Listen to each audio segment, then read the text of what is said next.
Steve. Steve who?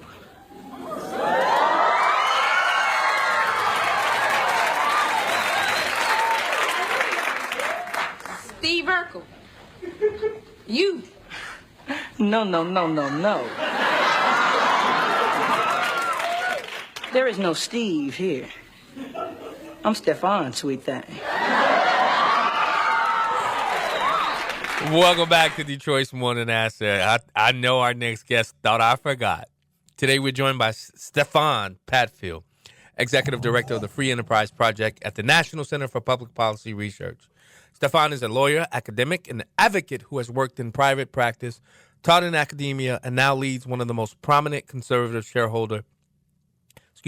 activist groups in the country. He has written extensively on corporate governance, law, and economics, and has recently introduced a new framework he calls focused fighting.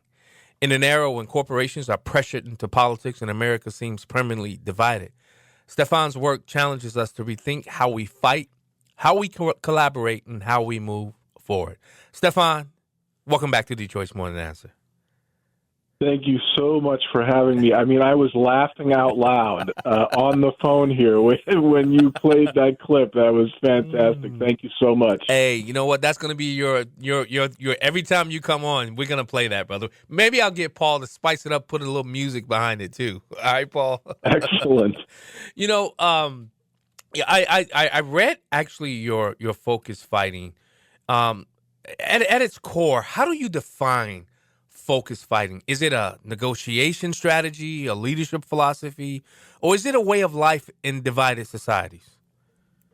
You know, I think honestly it can be applied in all three of those domains. I think one of the things that is critical is it basically runs out in four key points. And the first one is really where the idea of focused fighting is probably most prominent. And it's just the idea that when you hear some people say, the only reason we're so divided is because we don't understand each other, and if we just took the time, we would all get along. And I just basically reject that because I think that we have true fundamental differences that are not going away. Yep. And to pretend that those don't exist is just utopian and unhelpful. So my first point is basically, look, let's acknowledge that, let's recognize that. But the next point is that we also do spend a tremendous amount of time these days in our echo chambers, and part of what happens in those echo chambers is we create straw men of the other side, yes. Right? We make them worse than they actually are, and we take something that's difficult, which is to find some common ground, and we basically make it impossible, right? Yeah. So while I recognize the differences, and I don't think they're going anywhere, and they're real and substantial and need to be respected, I also do think that we need to continue to try to engage so we can be clear about what we actually do disagree on, and then I think we will see that there are some things that we actually can agree on and work together on, and I think that's worth devoting at least some meaningful time towards. You know, one of the things I always talk about, and I know you don't really do left, right, and things of that nature, but one of the things about the left, about progressives, is they monopolize language, and they get to dictate what terms and what words can be used. So when I saw you use the word fighting, instead of those, softer like dialogue or engagement, I was like, now this is, I got to have him back on because I think that's one of the things that Charlie Kirk championed as it relates to fighting back against the left's attack on the monopolization of words. How important is it that we still should be able to use certain words in this culture that we have today? Whereas if you use certain words like fight or fighting, you're part of the problem. Yeah, I mean, I think that's such a great point, and certainly part of what we have been trying to do, and I think what Charlie Kirk did such a great job of, is really pulling back the cover on the way the left uses the words it does. And, I focus on corporate governance, so we have a lot of conversations about ESG and DEI. Yeah. And the reason that those things have been so successful is because a lot of people are really busy, and when they hear nice-sounding words like diversity and inclusion and, social governance, they think, what could be wrong with that? And it takes work to look under the hood and unpack what those things mean. And so, yeah, I think that you're absolutely right. That's something we need to really pay attention to. The reason why, you talk about left and right, the reason why I think it's so important to acknowledge that we're going to keep fighting is I just look at myself personally, and I know that I'm not going to stop calling out what I see as evil, right? I see things coming out of the left that I am going to call evil, that I believe are evil. I'm going to keep calling things that come from the left that it's appropriate to do so, neo-racism, neo-Marxism, right? So those are things that people on the left are going to have take offense to, most likely, at least some of them. Some will say, yes, that's absolutely right. But conversely, I also know that people have called me, just like they do many of us on the right, racist, sexist, homophobic, transphobic, you name it, right? Yep. And so if we're going to have the engagement that I think is critical, right, at least in part, we both have to just put that aside. Yeah. And I'm willing to do that. Like, I'm willing to work with someone, even if they've called me racist, sexist, whatever, right? Like, I'm willing to just look past that, reach for something higher. And even knowing that when we get done working together, they're probably going to call me that again, just like I'm going to probably call them some things again, because those words mean something to us, right? Yeah. So we're going to keep fighting. And I use the example, and I think it's a good one, of the UFC fighters, right? Like, they go in the ring, they punch each other in the face and other things, right? And then they can come out and they can work together on something and then go right back in the ring and still pummel each other. And I think that's much more realistic, right, than some idea that we're going to find some way of getting past our differences and just sing, Kumbaya together. I always, anytime I debate, because I also believe in the Socratic method of debating out, by answering a question with a question, because you put them on notice, you put them on pause, and they now have to think about what they say. And one of the things I've always done is I know when a battle is unwinnable versus when either, the dirty word compromise is still possible. And I've always used this scripture, Matthew 7:6.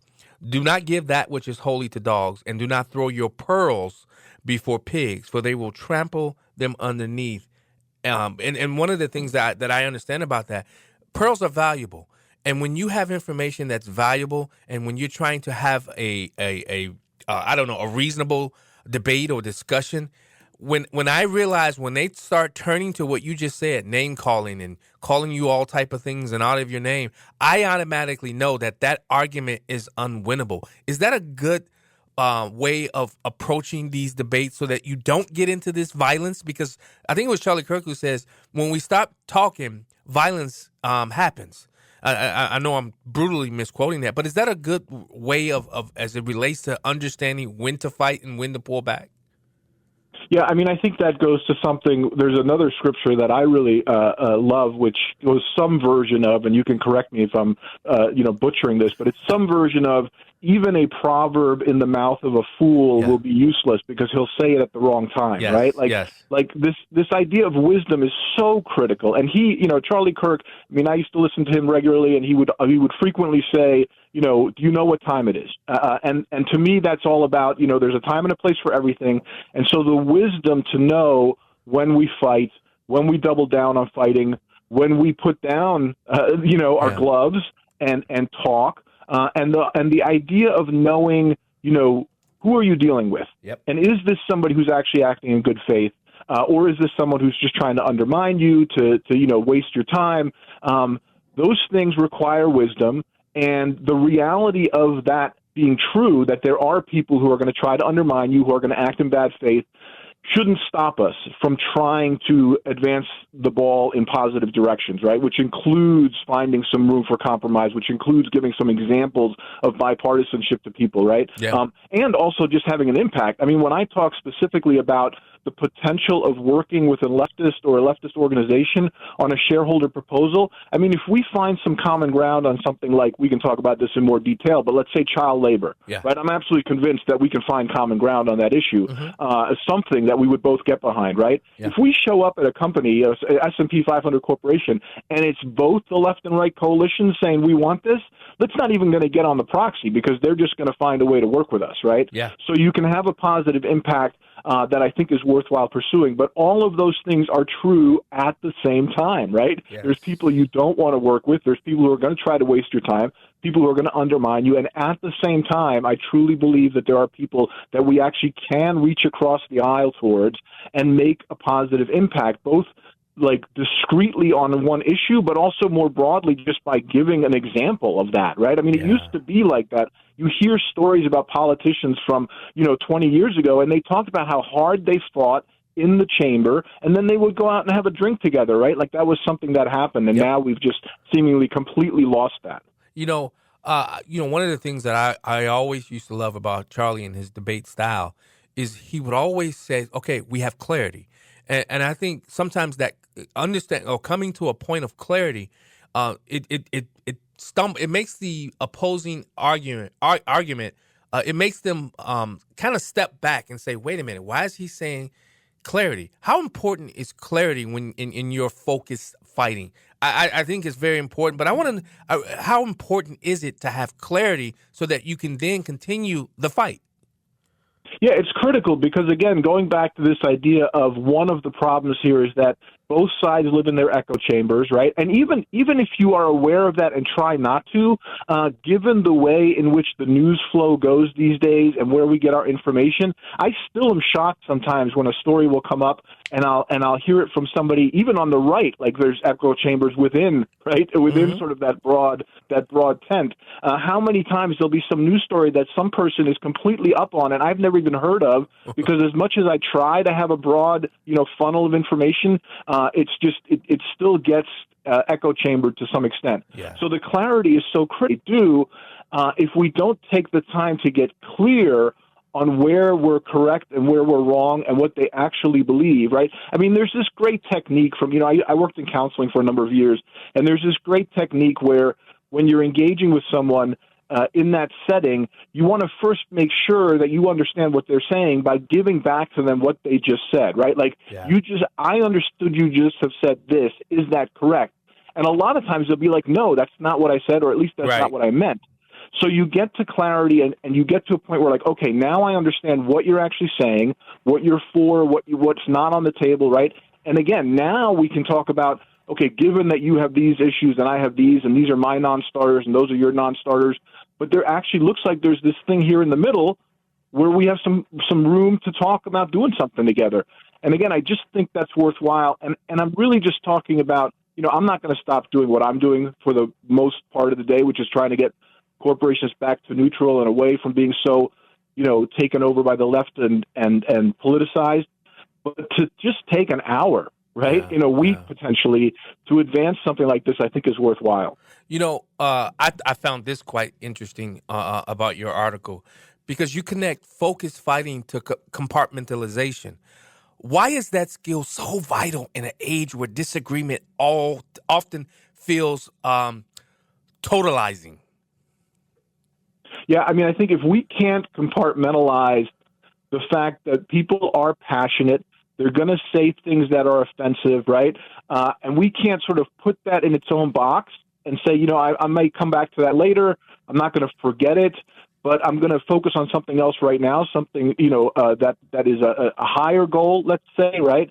I don't think we have any chance of really making progress in terms of finding some common ground, right? Because it's just too common. Like, again, I know for myself, I'm not going to stop saying what I think is the truth, and I don't expect the people on the other side to stop doing it either. And if I'm going to insist that the only people that I'm willing to work with are people who've never offended me or called me names, right? Like, that's just not going to work. So I've got to compartmentalize that. Yes, we all go out there. We're all passionate. We all have our platforms. A lot of them sort of are geared towards making us say things that are, to some extent offensive because we only have 280 characters or whatever it is, right?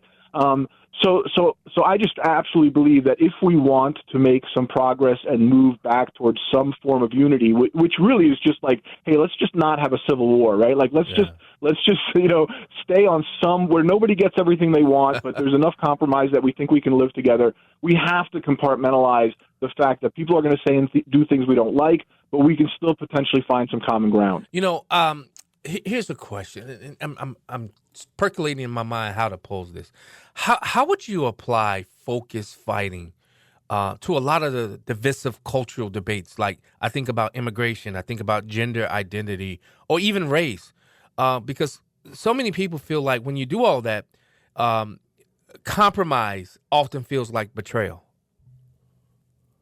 Yeah, I mean that's a very fair point, and I think that's one of the issues that, to the extent this I make any progress with this, or people pick this up and run with it, that is going to be one of the challenges, right? Because I think about here's a real practical example of that. Okay, so I work for the National Center for Public Policy Research at the Free Enterprise Project.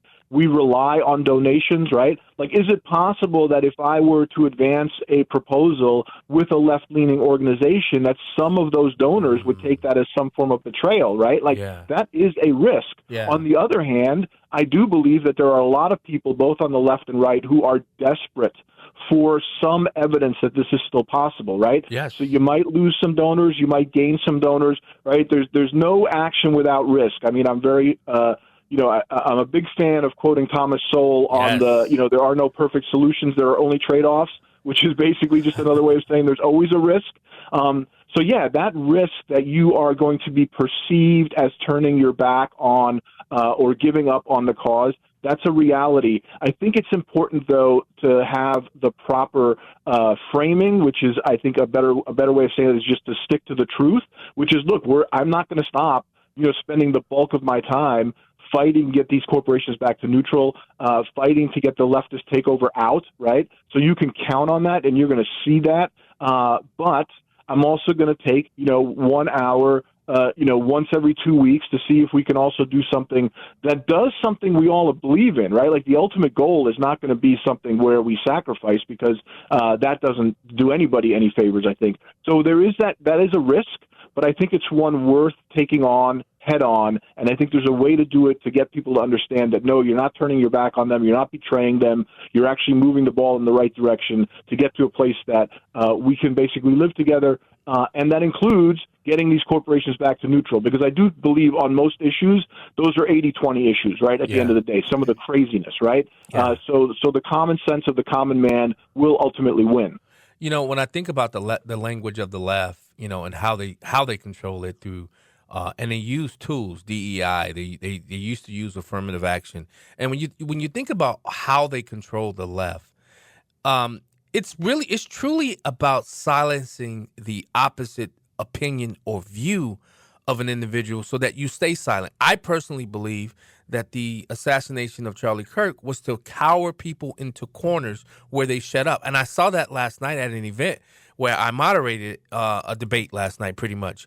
And there was this guy, he was 48 years old, and he stood up and he talked about how do we bring the youth involved into politics, specifically Republican politics, because he felt like the message was for the boomers and the young people were completely isolated, he felt. So I brought two of my cousins, young cousins, who have this podcast, and I said, how we do it is through truth. How important is truth in this focus fighting? Well, I mean, so first of all, it's critical because so much of what we are fighting is this post-truth ideology, right? This postmodern, there's only my truth and your truth, everything is relative. And so, when we say, no, look, there's a man and there's a woman, and a man can't become a woman just by saying magic words, right? Like those sorts of things as statements of truth that we stand on are critical. They're critical because that is something that gives us clarity, right? But it also allows the other side to recognize, okay, like this is one of those issues where we can just put that to the side because we may just simply not agree. And so, we'll go to the voters, we'll have our proposals, we'll do what we do, but we are going to stand by the truth. But that yardstick of, is this true, right, is so critical. And I'll go back to, the whole spiel with, what is a woman, right? I mean, that the success of that question was fundamentally because it was so truth-based. Yeah. Once the other side revealed itself as being unable to answer that most basic of questions, right? which is critical to its proposition. It says a man can become a woman, and then you say, well, what is a woman? Because the only way that sentence makes any sense is if you actually know what a woman is, and they can't tell you. That is an example of the power of truth, right, to gain victory and to make things clear. So, I'll say real quickly, you mentioned about the purpose.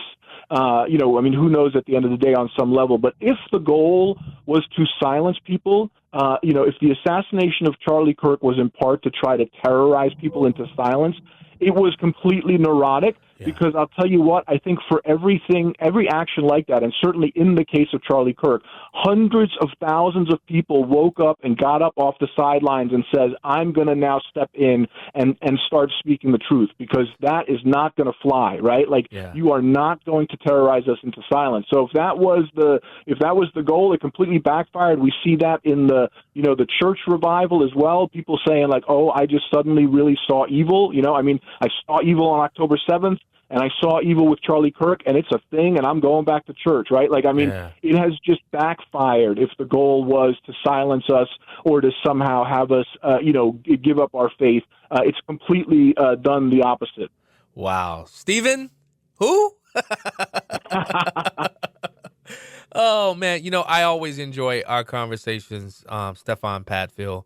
I want to thank you so much for coming on the show this morning, because it's always eye-opening. And this focus fighting, this is something I'm going to do a bigger, deeper dive on, because I love where you're headed with this. And I'm going to start using this, if you don't mind, in my discussions as I'm moderating or doing the emceeing events. I'm going to start using it with your permission.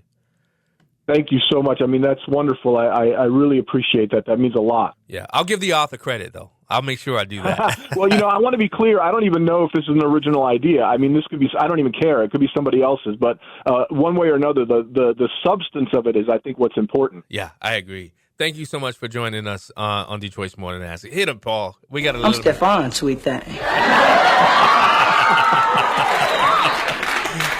Stefan Padfield. Guys, I love that guy. Thanks so much for joining us. Thank you. All right. Have a good day, brother. Have a good weekend as well. I always love talking to him, Paul, because he's always coming up with some new and fresh idea when we do have a discussion with him. Guys, don't go anywhere. Detroit's Morning Ask continues after the break.